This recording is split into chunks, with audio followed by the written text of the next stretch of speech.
Jeremias 33, 14.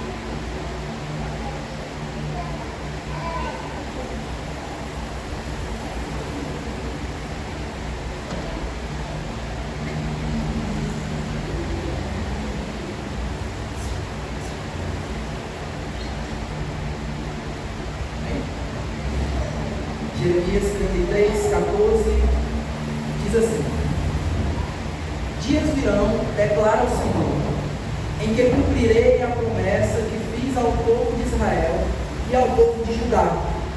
Naqueles dias e naquela época, farei brotar um renovo justo da linhagem de Davi. Ele fará o que é justo e direito na terra. Naqueles dias, Judá será salvo e Jerusalém viverá em segurança. E este é o nome pela qual ela será chamada: o Senhor é a nossa justiça. Orem. Deus, obrigado, Senhor, por essa manhã, obrigado pela tua palavra, Senhor. Obrigado pelos meus irmãos, Senhor, que estão aqui. Obrigado por essa oportunidade, essa chance, Senhor, de compartilhar das tuas escrituras. Que o teu Espírito Santo fale aos nossos corações, Senhor, testifique, Senhor, a verdade dos nossos corações. Nós sejamos transformados, Senhor, para a tua glória, e que não saiamos daqui da mesma forma, Senhor, que chegamos, Senhor. Que a tua palavra, Senhor, seja impactante para as nossas vidas, que este momento seja inspirador, Senhor, para as nossas vidas, Senhor, para o nosso cotidiano, Senhor, para a vida real de nós como cristãos que vivem nessa cidade, Pai. Em nome de Jesus, que o Senhor glorifique o seu nome nessa manhã e que sejamos mais parecidos contigo a partir disso, Senhor. Em nome de Jesus é o que nós choramos. Amém. Bem, gente, é interessante falar sobre advento, porque quando a gente fala assim, né, poderia o advento simplesmente ser chamado Natal e a gente falar uma estação do Natal, vem antes e depois, né? Já aborda o Natal durante uma época antes e depois.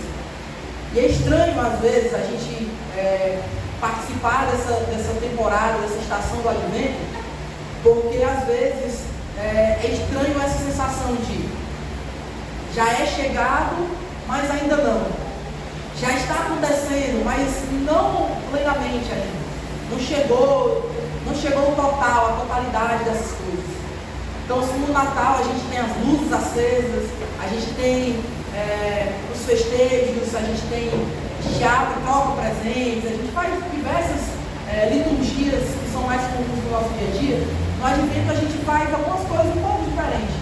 A gente cultiva as relações, a gente prepara o nosso coração através da leitura da palavra, através das orações. Você pode me perguntar assim: mas isso não são coisas que a gente deve fazer todos os dias? Sim, meu irmão. Porém, separar um tempo, separar um momento, separar uma data ou algumas datas para exercitar algumas coisas nos ajudam a vencer a nossa procrastinação, nos ajuda a vencer o nosso jeitinho brasileiro de ser, de deixar para amanhã, deixar para mais tarde. E às vezes a gente acaba não executando nunca essas disciplinas. Por exemplo, encontrar um irmão, às vezes, hoje ficou algo quase impossível, né? A gente fala com outro irmão e fala assim: a gente precisa marcar alguma coisa. E aí o outro fala assim: vai dar certo, a gente vai marcar. E nunca marca. Passa um mês, passa outro. Reuniões da liderança, ou como a gente estipulou para esse ano, né, da membresia, eu tenho procurado sempre fazer com datas, horários fixos, dias fixos. Por quê? Porque se a gente fica, vamos marcar uma reunião, a gente precisa cultivar a gente precisa se encontrar regularmente. Se fosse fazer dessa forma, simplesmente livre, a gente não faria, na verdade. É por isso que a gente se reúne dominicalmente, domingo após domingo. É por isso que todos os dias nós somos chamados a pegar a nossa Bíblia, meditar na palavra de Deus, orar ao Senhor. É por isso que quando a gente vai participar de uma refeição, a gente tem que ter um coração grato por aquela refeição, pelas pessoas que fizeram aquela comida, pelo sustento que chegou à nossa casa para fazer aquilo e tudo mais. Então isso são todas disciplinas que nós somos convidados a fazer diariamente, porque a gente não consegue fazer isso todos os dias. Então a gente separa momentos do nosso ano, do nosso calendário, para que a gente possa fazer isso com mais regularidade. fazer isso com mais intencionalidade. E a sensação, que eu gosto de fazer essas comparações assim, e ontem a gente teve uma final muito importante, né? Botafogo e Atlético jogaram aí a final da Libertadores. E para quem é amante de futebol, talvez você não seja amante de futebol, mas você é amante de qualquer outro esporte, de qualquer outro evento, ou alguma coisa do tipo, você pode traduzir isso para a sua realidade. Mas para a minha realidade, que é futebol, é interessante, quando um time ele se classifica para uma final, a gente fica, já é certo que essa final vai ser jogada, é certo que essa final vai acontecer no dia tal, como aconteceu ontem, a final desses dois times. Mas eu imagino a expectativa e a preparação que essas torcidas fizeram para se deslocar, dos que foram até Buenos Aires, dos que se deslocaram até o estádio lá no Rio de Janeiro, ou no local de reunião que foi combinado lá em Minas Gerais, ou em qualquer lugar do Brasil, do mundo, que alguém que torcia Botafogo e Atlético estava, eles se prepararam de alguma forma para chegar ao momento do jogo, que é o ápice dessa festa, acontecer. Houve uma preparação antes. Já pensou a gente chegar no Natal e simplesmente falar assim, vamos comemorar o Natal hoje. E nosso coração está totalmente corrompido, a gente passou um mês, a expectativa toda desse Natal, preocupado com as contas, apressado para comprar roupa de fim de ano. A gente não fez nada com calma, a gente não fez nada no seu devido tempo, a gente não remiu o nosso tempo, não usou o nosso tempo para a glória de Deus, nada disso aconteceu. Imagina isso acontecendo. Às vezes essas coisas, os enfeites, as velas, enfim, todas as coisas que servem de preparação, de didática para o nosso coração, nos parecem ser estranhos. Mas isso acontece no nosso dia a dia também.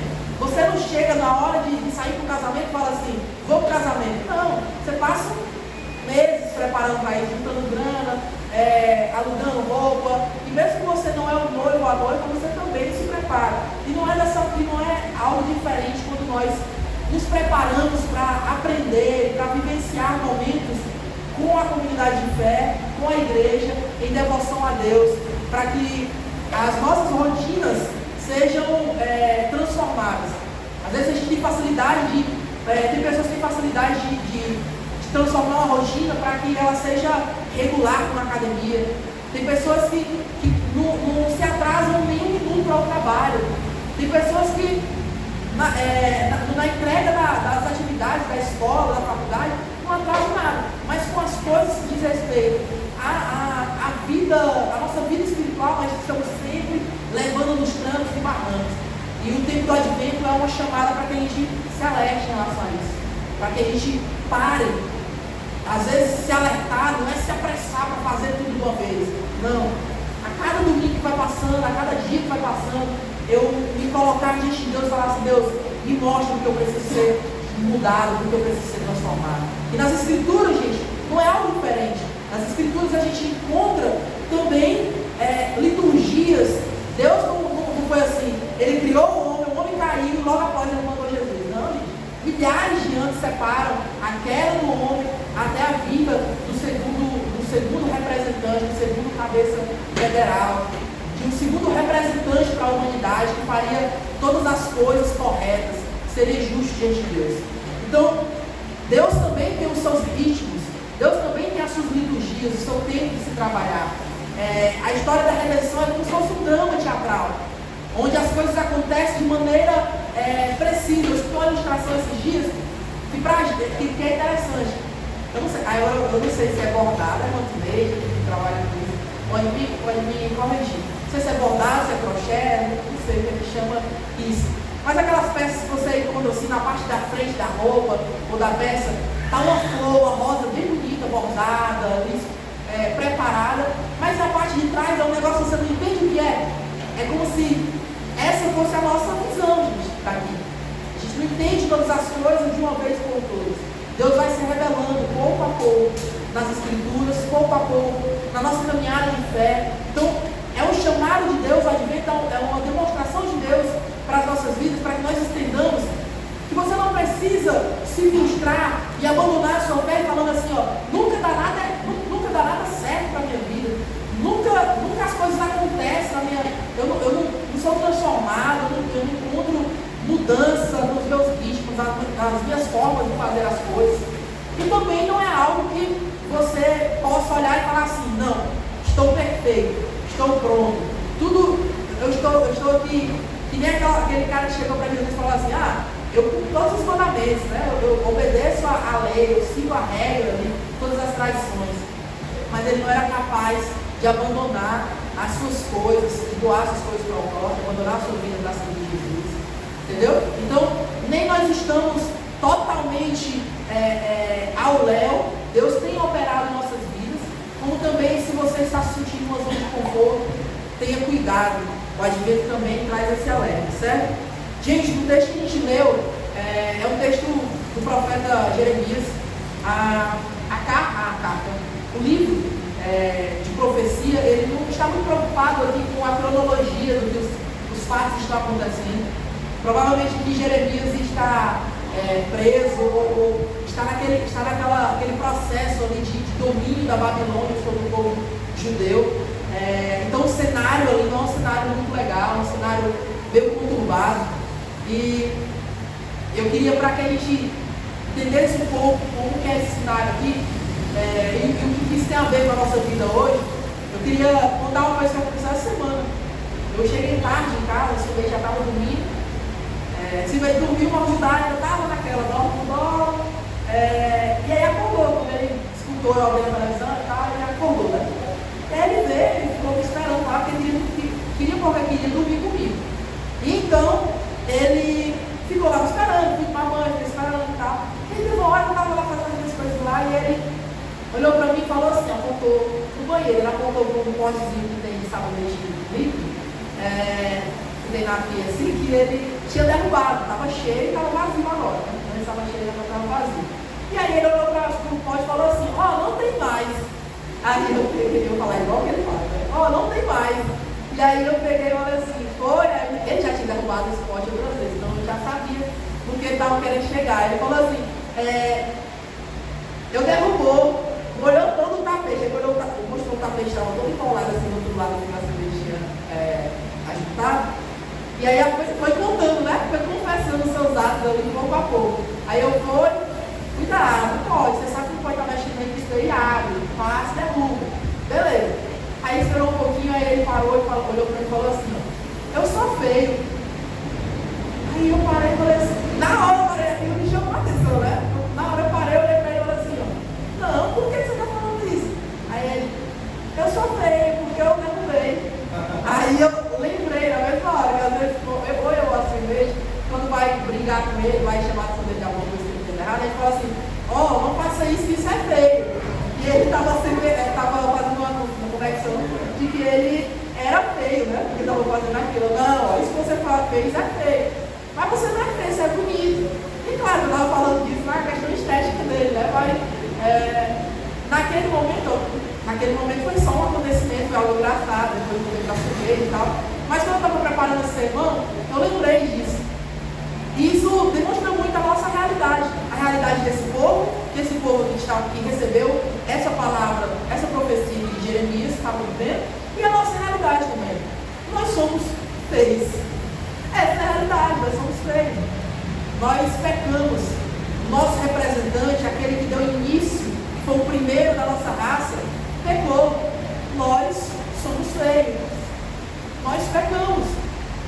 E nós não conseguimos fazer nada de bom por nossos próprios métodos, por nossos próprios caminhos. E olhar para esse texto, gente, se você for olhar todo o contexto desse capítulo aqui, 33 de Jeremias, você vai entender essa realidade. Primeiro, duas coisas eu queria pontuar interessante. Esse povo, gente, estava passando por um momento assim de urgência de defesa. Ele precisava ser defendido. Ele precisava ser atendido. Alguém que fosse forte o suficiente, que tomasse aquela situação para si e falasse assim, eu vou te proteger. Aquele povo estava sendo devastado pelo exército babilônico, ou já havia sido devastado. E não havia mais forças, não havia mais ânimo, não havia mais pelo que lutar, não havia mais esperança pelo que lutar. Queria que você Já queria que você mantesse sua Bíblia aberta, né? Mas eu queria que você voltasse os versículos. Versículo 4.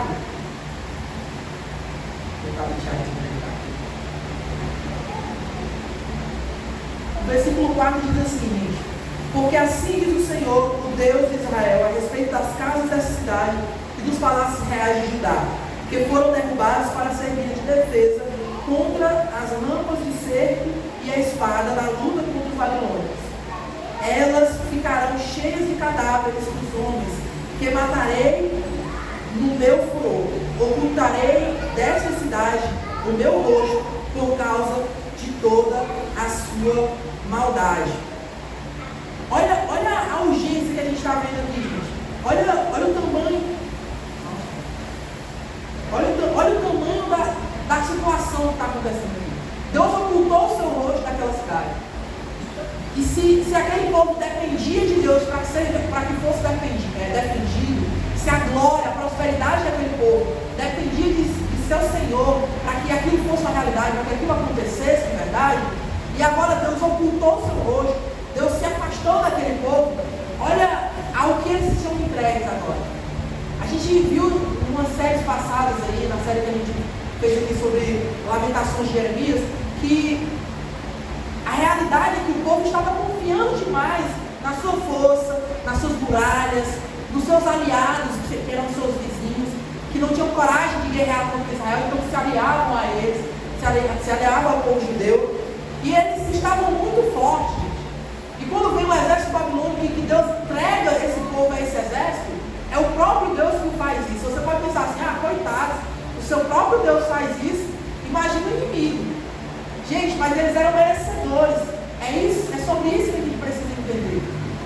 Nós somos merecedores do pecado que nos assola.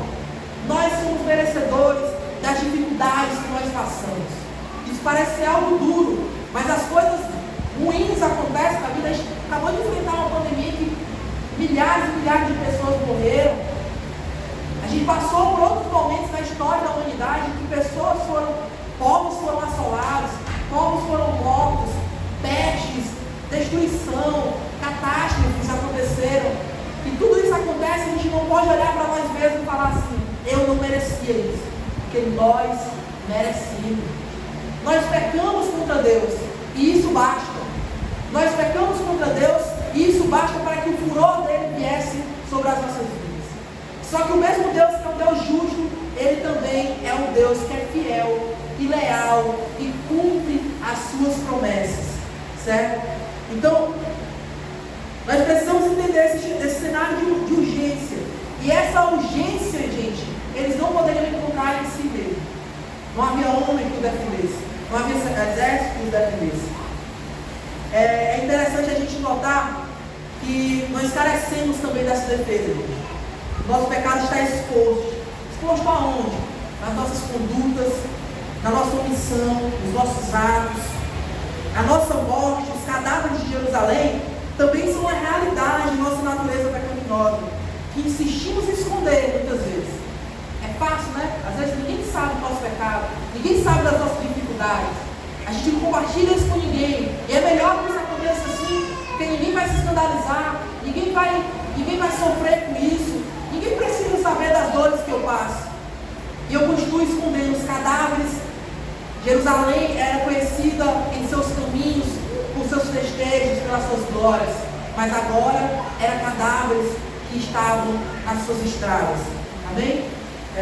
Amém, gente? Diga, deixa só um cuidando, o resto vamos pagar. As crianças não me atrapalham, mas vocês sim. Então a realidade é que nós carecemos dessa defesa, nós carecemos também desse refúgio, dessa redenção. Então, nós não precisamos esconder, gente. Não é esconder os nossos pecados que nós precisamos. O que nós precisamos é de um governante. E era isso que o povo olhava. Era para isso que o povo olhava. Era para isso que o povo ansiava quando ele olhava para essas promessas que ele recebia. Em tantas profecias que a gente vê no livro de Isaías, no livro de Jeremias. a respeito do Messias vindouro, a respeito daquele que viria e traria paz, e traria segurança, e traria de volta um reinado perpétuo para o povo de Israel. E claro, se o povo está entregue aos seus pecados, se o povo está entregue ao juízo merecedor do seu pecado, é claro que esse povo não está dando um bom testemunho a respeito do seu mestre, a respeito do seu Senhor. A realidade dos reinos de Israel e Judá era de um povo sem Deus, como tem sido a verdadeira realidade de muitos de nós, sem Deus. A falta de valorização por esse momento de culto, de reunião, de alegria, de preparação, de edificação mútua, revela isso. Revela o quanto nós temos caminhado as nossas jornadas sem Deus. Você pode parar e pensar assim, essa igreja tem tantos membros, e só tantos membros vêm a cada culto. E aí parece que é um revezamento, porque eles têm outras prioridades. Não, gente, a nossa prioridade é o culto a Deus. Ou não foi isso que a gente falou lá no ato de membresia, quando a gente resolveu lembrar? Que nós colocaríamos o domingo como o dia mais importante da nossa semana. Nós precisamos ser sinceros com a conduta que nós temos abraçado para nossas vidas. Talvez tenha sido a mesma coisa que esse povo estava vivendo. Uma vida sem Deus. A gente sofre só, a gente se alegra só, a gente faz tudo só. A gente não faz nada junto. Porque para fazer as coisas junto, é preciso estar com Deus que nos ajuda, o Deus que nos chama à sua adoração. Então, o nosso testemunho tem sido um testemunho falso, um testemunho vazio, superficial. Quando não há profundidade na nossa relação com Deus, na nossa relação com os nossos irmãos, há na realidade uma superficialidade no nosso culto. Então, tanto faz como tanto fez a gente estar aqui. Tanto faz como tanto fez a gente compartilhar as nossas vidas com os nossos irmãos. Esse culto é um culto falso a Deus. É necessário deixar claro isso.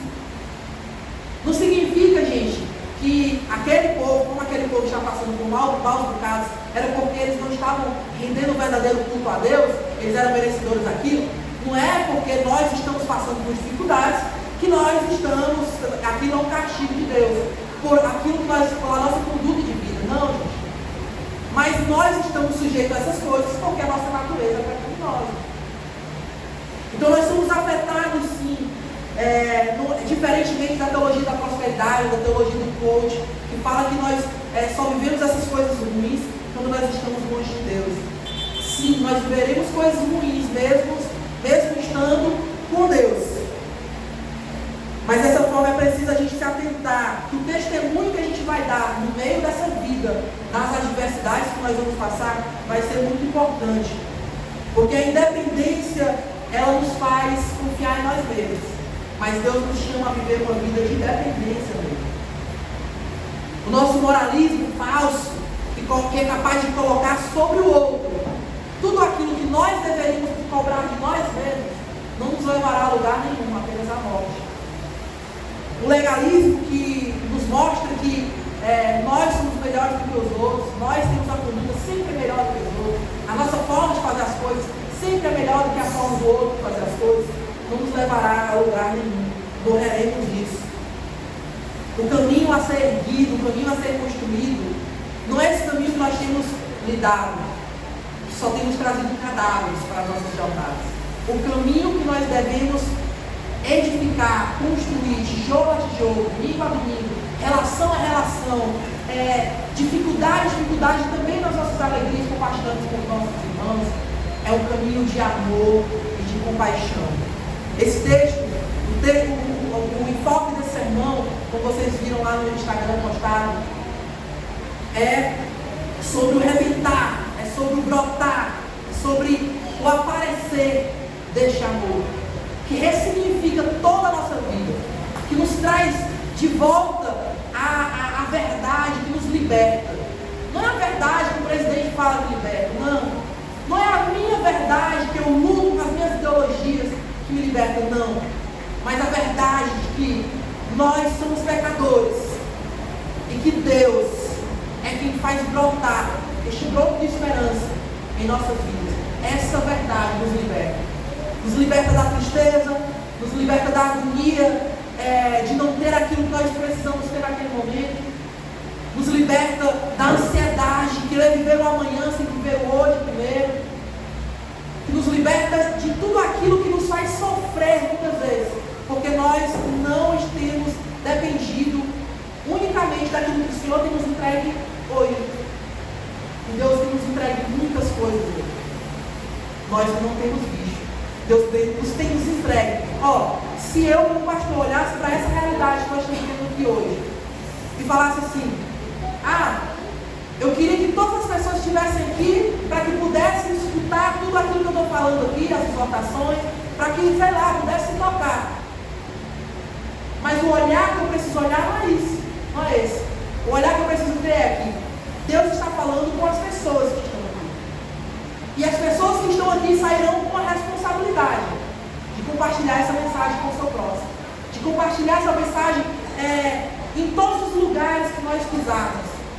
Não é isso que é ser missional, não é isso que é nos relacionar, ser uma igreja orgânica, viva, que compartilha daquilo que nós recebemos de graça. Não é disso que Deus depende, mas é através disso que Deus resolveu operar. Certo? O rebentar do amor de Deus nos traz a graça no meio de todo esse cenário de guerra. É o cenário de guerra que a gente vive aqui, nas nossas vidas, individualmente, coletivamente, seja no núcleo familiar, no trabalho, sei lá, em todos os lugares da sociedade você vai encontrar problemas. Seja financeiros, relacionais, não sei, vários problemas. Mas Deus vem de encontro às nossas vidas. É Ele quem valida essa promessa. O texto que a gente leu aqui fala o quê? Assim diz o Senhor em algumas escrituras, assim declara o Senhor em algumas versões também. Mas é Deus quem declara. O profeta faz questão de falar isso. É Deus quem assegura. Não é nada que você possa fazer.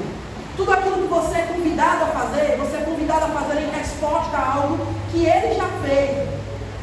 Nada do que você possa fazer vai resolver o teu problema. Não é isso que a sociedade tem lutado hoje em dia. Alguns dizem que o problema está na luta de classe.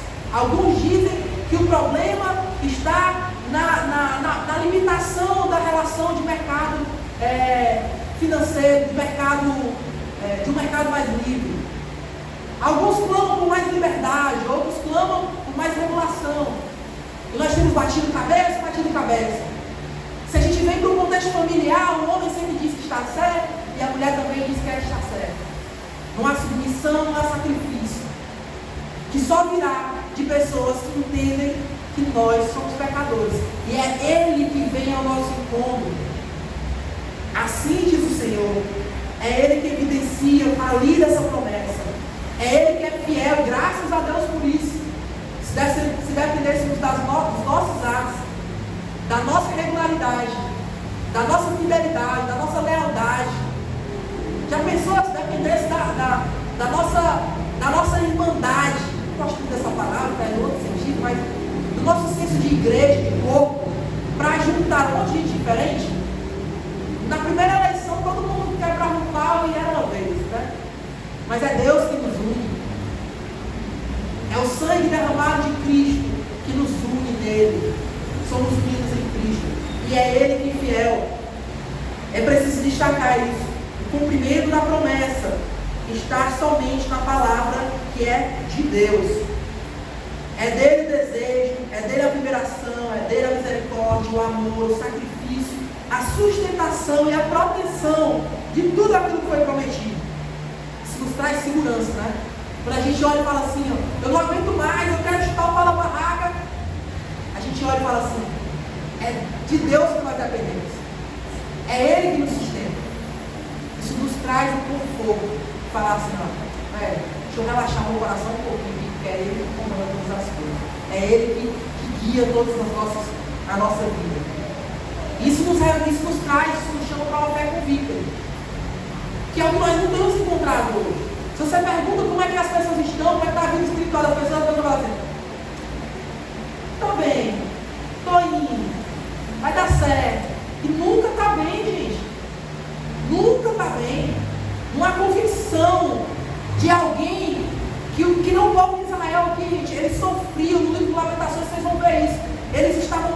adoecendo, as pessoas provavelmente vendiam seus filhos para ter alimento, as pessoas estavam quase se tornando canibais, comendo parte de outros corpos que já tinham definhados, e mesmo assim eles acreditavam que Deus não os abandonaria.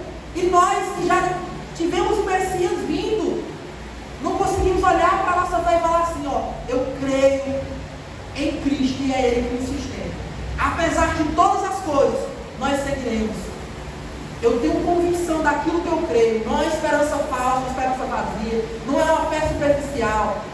É uma fé sólida, de alguém que sabe do que crê. E talvez seja esse o problema. Nós não temos convicção daquilo que cremos, porque na verdade nós não conhecemos aquilo que cremos.